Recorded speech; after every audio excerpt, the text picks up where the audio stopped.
Raised in Cloquet, Minnesota, she currently resides in Edina, Minnesota. She has a BA degree from the University of Minnesota Duluth and an MBA from the University of St. Thomas.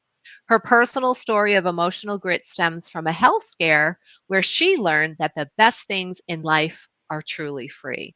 So, with that, welcome to our podcast, Jennifer. Well, thank you. I'm happy to be here. Well, we're very excited and we're going to go ahead and jump right in and get started. And your book focuses on addressing and providing ways to eliminate anxiety, fatigue, and stress. And I'm thinking to myself, can we all relate to this or what? And we always like to get the backstory from our authors on their books. So tell us a little bit about what inspired you to write the book. Obviously, you mentioned a health scare crisis, greater than the power and strength of emotional grit. Tell us about that. So in 2016, I got the surprising diagnosis of a brain tumor. And I say surprising because I never even had a headache. I mean, nothing. I literally went in for my eye exam to get my contact prescription renewed, and my eye doctor acted on a hunch because I guess my peripheral vision wasn't quite what it usually is. So I went to a specialist who then took pictures of the backs of my eyes, and he also acted on a hunch and said, I think you should have an MRI. It looks as though something is pushing on your optic nerve. So I Oof. didn't think twice about it. I thought, well, I'm not having any motor skill problems, no speech impediments, no cognitive inabilities. I just didn't think there was a problem. So imagine my surprise when I got the results of the MRI and the brain tumor was there. So I learned through the diagnosis to the anticipation of the surgery, through the recovery period, and through radiation treatments as well, that there were things in everyday life that actually helped me, but I couldn't figure out why. For example, I know that not everybody's a pet person, but I love pets. So Me I too. Googled, awesome. So I Googled, why do pets make me feel good? And I learned there's actual science behind it. I mean, the Okay. love of a pet, that actual unconditional love can actually lower your stress hormones and influence the feel good chemicals of the brain, such as dopamine or serotonin. And that's why, have you ever heard of dogs being at like VA hospitals for people with Yes. PTSD? Yes. They're there for a reason, and it's the same thing can be said for courthouses around the US who have dogs for what are called courthouse canine programs, and they help lower the stress hormones of vulnerable adults and little kids who are going to testify. Otherwise, they'd be too nervous to do it. So Yeah. it's so I learned why pets were helping. I also learned that something as simple as laughter. When people say that laughter is the best medicine, it can actually affect you physically by again lowering those stress hormones and influencing the feel good chemicals. So I learned to do things like go to Pandora on my phone and play comedians that I like and stuff like that. And Mhm. um, in addition to pets and laughter, there's also gratitude, acts of kindness, music, other things too that had that same kind of effect. And I thought, these things are helping me as the patient, but they could also help caregivers as well. Whether Mhm. it's hospital staff or people on the home front trying to help with these kinds of things as well. And I thought, well, then why not in the business world too? And it turns out they can help Exactly. people anywhere. So in the business world, a lot of times we refer to that as emotional intelligence, but really you're hitting on all of the same things. It's being self-aware and able to tap into those things that are meaningful for you and can help produce some of those effects. I have to tell you, it's interesting because when one of my second brother and my youngest brother died of a traumatic brain injury, and two of my brothers passed from brain injuries. It was very devastating. The second one had a worse impact on my mom than the first one. And uh, a neighbor gave her a small dog because at the same time, like literally my brother was in the hospital for 3 days in a coma. His dog became very ill and they had to put him down, and the dog was staying with my mom. So the neighbor gave her a dog, and she's had that dog for 10 years. And it's been a little challenging because we've had to move her into a different home, and the dog has created some complications. But I tell people I can't take that dog from my mom. That is her life. I said I don't think my mom would be here if it wasn't for that dog. So absolutely, I'm a big dog fan. I also have a rescue dog myself. So Good love for that you you. tied in some of those things that anyone can tap into. So for you and I, it's maybe the dog. For other people, it could be attitude of gratitude, like you said, in the workplace, or any number of things. Even a period of time where I was going through a lot of stress at work, I used to keep a picture of the river in fall with all the fall colors on my desk of my cabin, just so that occasionally I would take a moment to look away and remind myself that what I was going through was just a point in time. Here is another point in time, right? That would bring Yes. back good memories and good feelings and things like that. So I love it. Oh yeah. Um, Yeah, it's nostalgia can play a role as well. So I know that whenever I host my grandma, who's 97 by the way, at holiday get-togethers, I'll purposely use her mom's dishes because it has relevance, and meaning for my grandma. And with nostalgia, again, there's neuroscience behind that because it's a tie to the past. It's a longing for a sense of connectedness. And that's also why, did you ever see that movie with Kevin Costner called The Field of Dreams? yes, yes. So I wrote about that in my book as well, the actually going there in Iowa. But they get visitors to this day from around the world because of the nostalgia of baseball and the story that the movie represents. And yeah, Yeah. it can have a Crazy, positive right? effect. Mhm. It's the same reason like we put on this like it's holiday time, I'm doing Miracle on 34th Street, It's a Wonderful Life. It's, Yes, same reason we have those go-to movies every year at this time of year. So, it's true. well, let's go back to your book. So, in your book, you talk about emotional labor. And I got to be honest, I had to look that up. I don't think it's a very common term for most people. And I Mhm. work in the business space, so I'm very used to using terms like emotional intelligence or emotional quotient or EQ or something like that. So tell us a little bit about what exactly is emotional labor and give us a few examples specific to the workplace. Sure. So emotional labor is the dichotomy between how you're feeling on the inside versus how you can actually express it. And it applies both in your personal life and professionally. But professionally, it's even more complicated because the way you express things oftentimes has to comply with the social norms of your job and the social norms of your company. So, for example, say somebody is in sales and they're trying to meet some kind of a year end quota, and they have this prospective client they're meeting with. The person's asking lots of questions, taking up a lot of your time, and you can kind of tell by how the conversation's going, you're not going to land a sale. But on the outside, you still have to be perky. You still have to be smiling. You have to be like, this is normal, this is great. And on the inside, you're thinking, yeah, not so great. but you can't express it. And I've also seen it in the world of travel because I travel a fair amount for work, and I've seen gate agents where the gate agent might say over the PA system to everybody who's sitting there, uh, uh, say Delta, for example. Delta apologizes. The flight is now going to be delayed due to weather, blah, blah, blah. Well, then I can always tell people who don't travel a whole lot because they'll be grumbling at the gate. And sometimes they'll take it out on the gate agent and they'll say things like, there isn't a cloud in the sky. What do you mean because of the weather? Okay, well, you can't see the weather between here and the destination. All you can see is the weather here. Right. But the gate agent still has to be smiling and kind of suck it up, so to speak. And on the inside, they're frustrated. So yeah, it's that dichotomy between how you're feeling versus how you can express it, and it can get pretty stressful for people. It's interesting that you mentioned specifically a gate agent example Mhm. because when we talk about EQ in the workplace, a lot of times I'll ask people, who do you think has the highest EQ? And they always want to pick the CEO. And ironically, they typically have the lowest EQ, but the highest EQ are typically people who are customer facing because, Mhm. in some ways, they have to, right? Just Yep. given that example, this Yep. emotional labor you're talking about, she has to say what she needs to say for the company and then kind of hide her feelings when people are giving her a hard time for something that she has no control over. Yeah. Hello, people.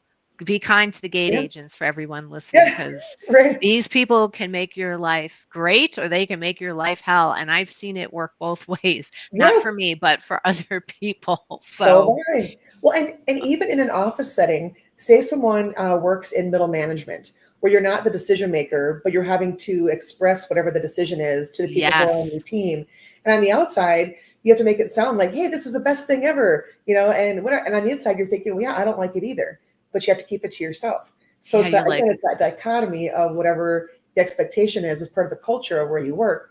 And there are some cultures too where people work where it could be kind of a tough exterior. And again, I go back to sales, where it's you tough it out. We're all in sales. We're all really tough. We're not gonna show any kind of vulnerability. But maybe on the inside, the person's very frustrated. So yes, it's a problem. that sure is, right? And, Mhm. and that's a great example of a manager who would be potentially experiencing the emotional labor. Yeah. So let's talk about the post-pandemic world. Here we are, 2024, and a lot of people are seeking work-life balance while experiencing a new normal. And the new normal is now a lot of people are being asked to go back into the office. Whereas we had a lot of hybrid, I'm seeing a movement more and more where people are being asked to go into the workplace. So I'm seeing, based on your definition, that there's feelings of emotional labor are rising in the workplace. So, what are some of the challenges that you see people facing in the workplace that could trigger these feelings of emotional labor? And what are some thoughts about how they might manage them? So, as far as people having to go back into the office after maybe working remotely 100% for a while, or having some kind of a hybrid scenario, it could be having to get your head around the idea of a congested commute again. Maybe you live in a metro area and now you're having a commute every day that's kind of frustrating. It could also be a matter of maybe you don't care for the people you sit by at work. Whereas before, when you worked from home, you didn't have to worry about the office politics or what have you of sitting by people that maybe you didn't particularly care for socially. Maybe someone's gossipy, maybe someone's just rude, and now you have to be around them. I've also heard that there are issues, though, from people who just work remotely 100%. So that has some issues too. I know Mhm. that there are some people who will say, I'm an extrovert, and I personally am as well. And so the idea of working from home 100% has its issues because you're not getting those social interactions. You might miss the idea of the spontaneous happy hours and doing lunch with people. And there's also the issue of if you have some kind of an issue. I mean, maybe you have some kind of a frustration with your boss or with a new policy, but because you can't see who your boss is going to lunch with or doing happy hour with, you don't know where your teammates' loyalties lie. So you don't know who you can confide in to say, hey, does this Right. make sense to you? Or are you experiencing that? Because maybe they're friends with the boss and they're going to go tell them at happy hour, but you can't see them if you work remotely, so you don't know. So there's, Exactly.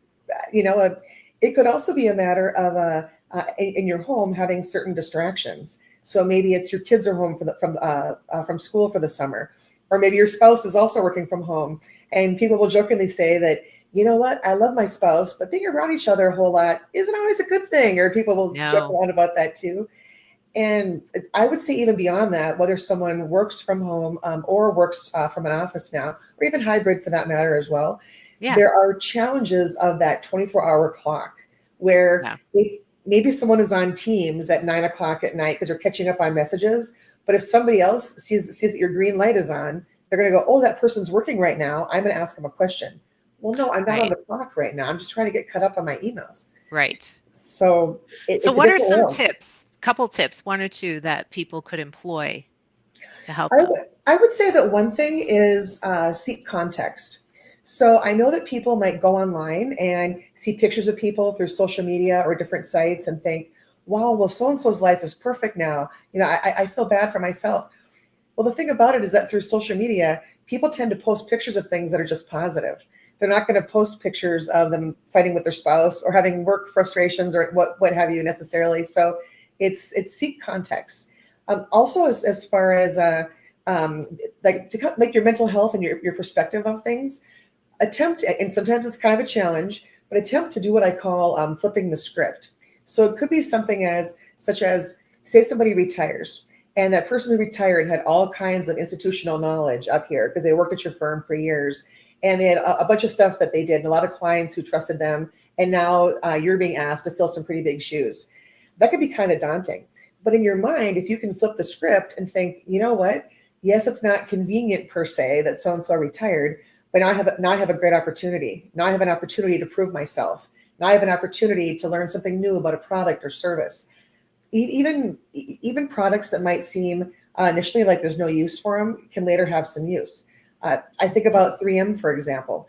The adhesive that now we know is on Post-it notes all over the world was initially Yes. made and thought, well, this isn't going to go anywhere.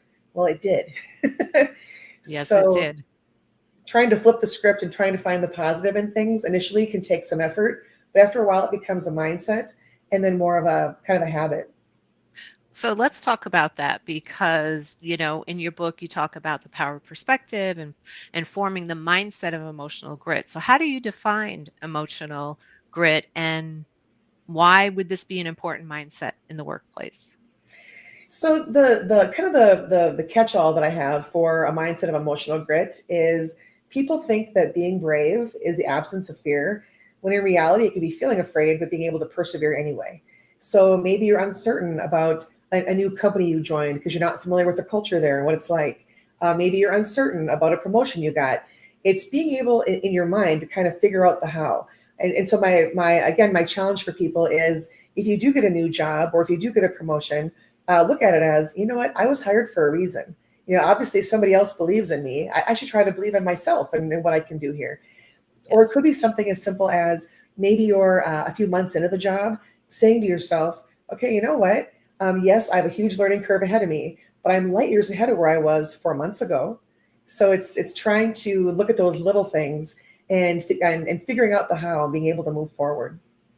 It's funny that you mentioned that. I remember being a kid, maybe seventh or eighth grade, and my mom, my aunt, who was very vocal and like a big personality, my cousin and myself having a conversation, and she's like, "Look, when you get out into the work world, if you're ever feeling nervous or you're not feeling like you're qualified, just remember everybody puts their pants on one leg at a time." And I never It's forgot true. that, Yes, it's true. right? We all start at the same place, and I Yes, just, it's so funny. I just think about that every now and then, or like even when I'm working with clients, I mention that still to this day. So that was from, I think I was eighth grade or going into eighth grade. So don't know exactly. that's So let's very talk about the wise. holiday season. So this holiday season, I'm focusing on gratitude. I always try to have an attitude of gratitude to remind me of all the things that are going right in my life and all the blessings I have. And anybody who's been around me for 6 seconds knows when I'm complaining, I'll stop myself and say, wow, I have first world problems, and then focus on the positive. So I've got a LinkedIn article on this, and you've talked about the science behind gratitude and giving back to others. So, just in brief, so that we can all understand, tell us about the neuroscience behind focusing on gratitude. So gratitude is actually different from happiness because happiness can plateau. Like happiness could be buying a brand new car and you're excited about it, but after a while it's just a car payment. Whereas gratitude is a job offer after a layoff, maybe a house fire where your whole family gets out okay. It comes from the gut. And so the actual science behind gratitude, coupled with doing something nice for somebody, so it could be independent of one another or together. You can actually get what's called a helper's high. It's a serotonin rush, which is why you can feel good if you express gratitude to someone. They, of course, benefit from hearing it, but you can feel good for expressing it. So I always suggest to people, don't just thank people around you who you think like the obvious person is to be thanked. Thank people who you think don't get thanked very often. Like if you're in a restaurant, most people speak up if something's wrong with the food or if it's bad service. What if it's good service or a great meal? Like ask the Mhm. server, please thank the cook, that kind of thing. Or Yes. or if someone's having a bad day at work, I always suggest to them, do something such as go to Starbucks and don't just pay for your own coffee, pay for the person behind you, but do it anonymously and just walk away. You can actually feel good for doing it. The same thing can be said for giving someone your seat on the bus. So by being able to not just express gratitude, but also do it for people who don't normally get thanked, can be very rewarding for both parties. I love that, especially as we're getting into the throes of the holiday season when, time is of the essence and we're all feeling a little pinched around the edges for time and trying to get all the things done. So, yes, I really like that. Let's what is it? Pay it forward in Yeah, kindness and gratitude. So I want to talk a little bit about emotional intelligence, which I alluded to earlier.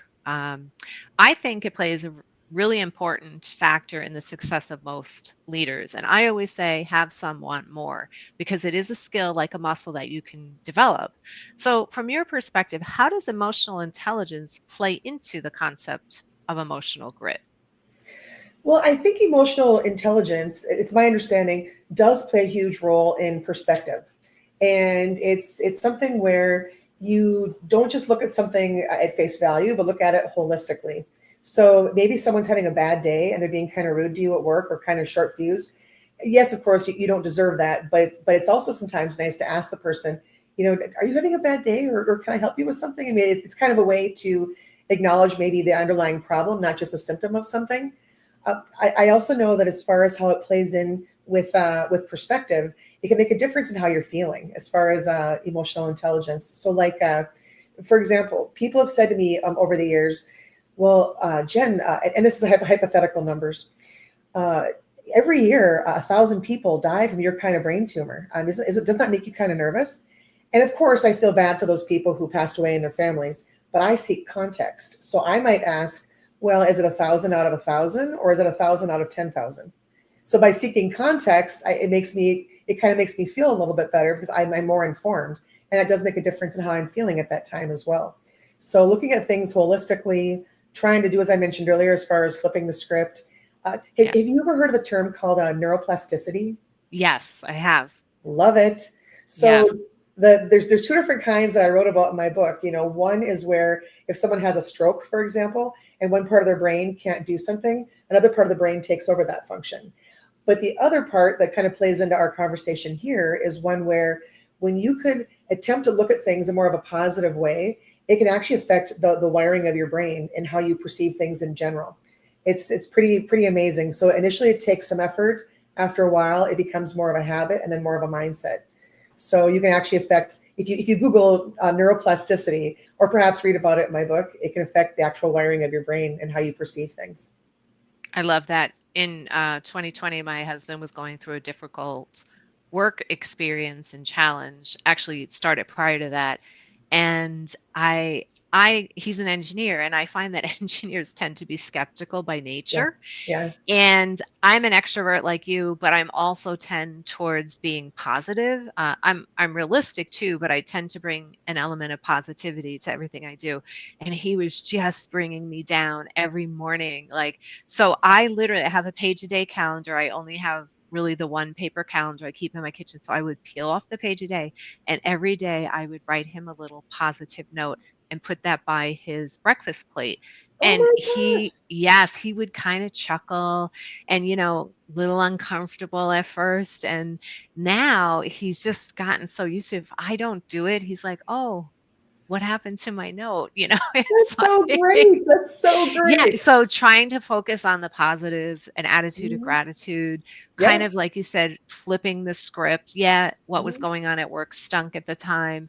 But again, point in time, and that What this can you too shall learn from it? pass. Yes. And Yep. how can we still move forward in a positive way in all of Mhm. the other areas and focus on all the other amazing things in our lives? So, Oh yeah. anyway, There's an example I gave in my book of trying to be positive and flipping the script where I was in an elevator in downtown Minneapolis with a stranger, and he's behind me and I'm facing the numbers as they light up. And he said, "Could I say something without seeming weird?" And I went, "Sure." And he goes, "You have really beautiful hair." And I said, "Well, thank you." And then again, I'm looking at the numbers, and he goes, "It's supposed to rain today." And I said, "Well, the grass will be green." And he goes, "Yeah, but then I have to mow it." And then I said, "Well, it's good exercise." And he goes, "I'm not going to win this conversation, am I?" And I went, "Nope." And then we got out of the elevator, and I couldn't point this guy out in a crowd now, but the way that I felt from that conversation and the fact that both of us laughed from it was an yes, amazing thing, but a good example of perspective. exactly. Well, I love that you brought us back to perspective, because you do talk about that in your book. And we have a lot of different backgrounds and experiences that people bring to the workplace, and we all have different perspectives. So, talk a little bit about perspective and how can we use this to be more effective leaders? So I think with perspective, it's good to look at things not just through the lens of how you see them, but try to look through the lens, so to speak, of other people's perspectives. So it's like you might think that something is good for your people who are all client facing, but it's important to ask those people who are client facing, well, how does this actually play out in real time? Like we think it's a great idea from the home office, but since you're out in the field interacting, how does this actually work? It's also good to acknowledge, of course, again, middle management, people who aren't necessarily always decision makers, but it's, well, what's it like as far as relaying this information to people who are in the field? What's it like for you as managers? Again, I think that people sometimes people confuse with managers managing versus leading. And both play a huge role, whether you're at the top of a firm or perhaps in different layers of management. and different kinds of things. So if you can look at things from different perspectives, you'll have more of a well-rounded thought process and be able to make more informed decisions. I think that's great. Just I like the idea of looking at things and being well-rounded. I think sometimes we can get a little tunnel vision, Yes. and especially so as we go higher up the ladder, right? We tend to kind of get a little more focused in and maybe a little more closed off. So I think that's great advice. Which brings me to my final Yes. question for today. We are winding down on time, if you can believe it. And I always like to ask our authors, what would be one piece of advice that you could give our viewers and listeners today on how to develop their own emotional grit in the workplace? So I would say, again, part of it's reframing things, so trying to look at things from a more positive perspective. Also, it's going to be the idea of flipping the script on certain things. So that plays a role in, okay, this is on the as far as like optics goes, this appears to be negative, but what can I get out of it that's positive? Also, try to, as I alluded to earlier, look backwards and see how far you've come on things, whether it's with a certain project that maybe you initially were troubleshooting, now it's coming to fruition, or it could be a new job with a huge learning curve. But being able to actually look at things and go, okay, yeah, there's a huge learning curve ahead of us, but we've also come a long way too. And then considering using the different things I mentioned earlier, as far as the neuroscience of doing nice things for other people and doing it anonymously, perhaps. Maybe listening to comedians or music on Pandora on your smartphone, whether it's during your commute through Bluetooth or when you're working from home, because again, that can actually affect you physically. And again, not all of us are pet people, but as we talked about earlier, that can make a difference as well. But trying to seek out things like that in everyday life that can affect you physically can make a big difference in your work experience too. That's awesome. I really love the looking back, and I think it's partly the time of year that we're in, and it's a great time to reflect back as you're planning to move forward. So love Mhm. the looking back and also the reframing. I think for me, those will be two of the biggest things I'll take away today. So that is all we have time for today. And I want to thank you so much, Jennifer, for being here with us. And I want to give a big thank you and shout out to our viewers and our listeners for joining us today. Um, I'll see y'all next time. Thanks for having me.